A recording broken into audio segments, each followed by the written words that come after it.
How many times do you reread an email before you actually answer it? Or are you more in email denial and you just let it hang out in your inbox purgatory? I once had a colleague who had 10,000 emails in their inbox, and I didn't actually even think that was possible. So now, mind you, they had read them. They just let them live there. It was like this one time I saw an episode of Hoarders where someone had thousands of rats just chilling in their house. That's exactly what that person's inbox felt like to me. Hello, my time crunch teachers, and welcome to the show. This is your team teacher, Marielle DeRosier, here to help you optimize your teaching, tech skills, and time management. Today, we're talking about all things email so that you can finally get to the elusive inbox zero. That's right, no emails in your inbox every single day. I'm going to take you through the exact steps I use to process all of my emails in under 10 minutes a day. And you can too. Because what's most important is the time you spend with your students, not the time you spend stuck behind your computer. The three main areas I'm going to cover are how to process your emails as efficiently as possible, the only email folders you're ever going to need, and how to calendar your time so that you can blow through your email like a kinder student with a tube of glitter. All right, up first are the exact steps I use to process all of my email. Most of us like to tackle our email first thing in the morning, just in case there is something time sensitive you need to deal with, like finding out you have to give up your prep period in order to sub. Anyway, depending on how many emails you get, you'll want to set aside 5 to 10 minutes to process your email. Now, just like the post office, dumping a box of letters on a table, you're going to want to process your mail with maximum efficiency. And here's how you can do that. As you open each email, you're going to read it completely, but very quickly. Then you have 3 options of what to do with the email. You can either 1, delete, 2, respond, or 3, file it. That's it. Delete, respond, file. Here's how you decide which choice is best. The majority of emails I just delete. Most are informational, and once I've read them, I get it, so I can just delete it. So no need to keep any emails that are just passing on information that you can remember. Next, if you can respond to an email in 2 minutes or less, reply to it in that moment. But you have to be strict about this. So don't start replying to an email that's going to take you more thought or research. Remember, it's 2 minutes or less, so respond to it right in that moment. If it's going to take more than 2 minutes to respond, you're moving to option 3 of the delete, respond, or file, and you are going to file it. Now, here are the only email folders you're ever going to need. No matter what program you're using, chances are you can either create email folders or labels, somewhere to store the emails. Here are the ones that you are going to create. Create one called reply by end of day, another called resources for the week, and finally a third one called waiting. So reply by the end of the day, resources for the week, waiting. Let me explain how each folder works. Reply by end of day are for emails that are going to take more than 2 minutes to respond to, or they require you to get more information before you can reply. For example, these can be detailed directions, emails that require more thought or reflection, or emails that you just need to deal with later. But the point is, they can be put off during the day while you're teaching, and you can respond to them later when school's out.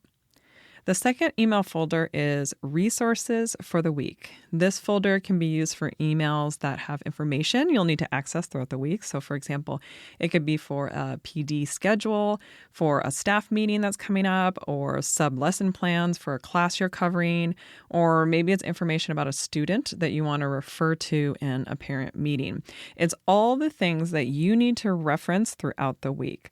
Put the emails in the resources for the week folder, and they'll be super easy to access on the day you need them. The final email folder is called waiting. Waiting emails are for all the emails that you're waiting for someone else to reply to first before you can respond. So these could be about a class party where people are signing up for what they want to bring, or it's an email that maybe I've sent to someone about a meeting availability and I don't want to forget to circle back to them. It could also be a group of students that are emailing back and forth about a group project and they're CCing you on it. And then at the very end, it might need your final approval, that kind of thing. It's basically the things that I can't answer or I'm not going to jump in on until somebody else chimes in first. So as a recap, when you're processing your emails in the morning, all the ones that aren't deleted or answered immediately, meaning fewer than 10 minutes, then you're going to go on to one of the 3 folders, reply by the end of the day, resource for the week, or waiting. So that's what you're going to do through the morning. In those first 10 minutes, you're just going to go through, read, respond, delete, or put in a folder. All right, we've processed all of our email first thing in the morning in about 10 minutes. Then we've used our email folders for everything else. Now let's talk about how we deal with those emails in the folders. We're going to calendar exactly when we deal with our emails every single day. The key here is to pick a time that you know that you can be consistent with. So for example, I schedule 10 minutes max in the morning to process my emails quickly. I read them, then do the delete responder file. Then I have 15 minutes max at the end of the day to answer all of my reply by end of day emails. And honestly, sometimes those just answer themselves by the time the end of the day rolls around. And I found a good portion of emails get answered by the sender themselves or someone else on the thread if you just wait long enough, especially if they're asking you a question.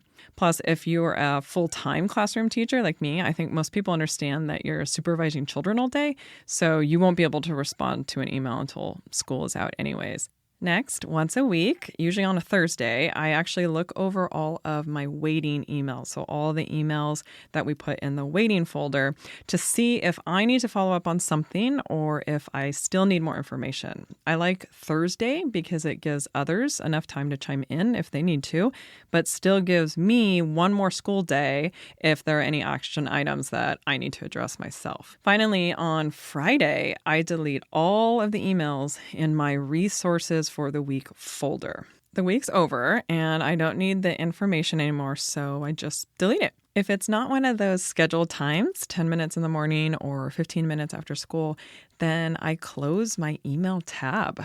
I don't try to multitask and have it open while I'm lesson planning or grading because it's just going to distract me. So if you want to be able to focus on the task at hand and process your emails very quickly, I highly suggest keeping the tab closed or not signing in or looking at it until you'll be able to focus and give it your proper time and full attention. All right, here are some bonus tips that will help you become even more efficient with your email. First, when you are composing an email, be specific in your requests to save people from the back and forth. So you can write things like, are you available to meet during any of the following times? And that way you can just list the times when you're available. Because if you really do have limited availability, avoid writing requests that are like, when are you free to meet? Just tell them when you're free. Otherwise, you're inevitably going to suggest a time that doesn't work for you, and you'll end up going back and forth with the emails. Another thing I do is when I'm asking someone for their opinion or need their response, I write, I would love your feedback on the following items by day, time, since I'll need to make a decision by then. Now, they know exactly how long they have to review the information and get back to me, which really helps them when they're prioritizing their tasks for the day and when they receive my email. Another email tip is to create email templates. If you have to write the same type of email twice, create a template. Gmail lets you compose email templates, and then with a click of a button, it will dump into the email for you, and you're ready to go. And of course, you can edit it and add different things if you need to. So I have email templates for items like directions for parents to access our Google Classroom information. I have a template for reaching out to students or families about missing work. And I have a very basic template that I customize for positive emails home about a student. The great part about email templates is that you can create a framework and then personalize it right before you send it out. Email templates are going to save you a bunch of time. And at the end of the day, when you're responding to emails, you can select a lot of those templates instead of having to compose them from scratch every single time. My last tip is how I use the snooze function in Gmail. All right, so here's what I do. If I get an email that I don't want to answer right away, but I don't want to file it away forever because I might need to access it in a few weeks. So, for example, say you have an email with information you need to access for an IEP meeting in 3 weeks. Just hit the snooze button. It's located at the top of your Gmail panel and it looks like a little clock. Click on it and you can select an exact day and time that you want that email to pop back into your inbox. So you can snooze the email for the morning of the meeting or the event if you select that in the calendar, and it'll just pop right back up for you. And the great part is if you need to access that email before then, it'll be stored in a folder called the snooze folder, which is located on the left-hand side of the Gmail panel under the compose button. If you're curious to see how this entire process looks in action, I'll be sure to link a video in the show notes for this episode, since I created a YouTube video that walks through all of these. Okay, today's classroom story is about one of the funniest yet slightly insulting comments a parent ever made to me. So to give you a little bit of background, this is a parent that I liked a lot. She was really great. She was super involved in her kids' schooling. She always volunteered to help out with class parties or drive on field trips. She was awesome. But she was also a little zany and she absolutely had no filter when she would talk to you. So anyways, I was talking with her at an after school event. I think it was either a sporting event or play or something like that. And there were a bunch of parents and teachers and a couple kids around us just sort of talking.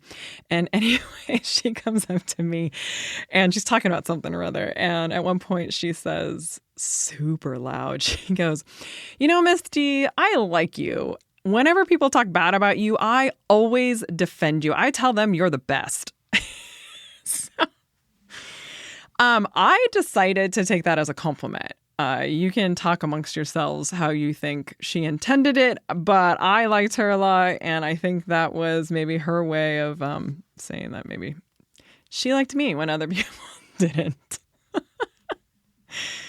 Thank you so much for your kind attention today. And remember, time you enjoy wasting is not wasted time. So until next time, teachers, bye for now.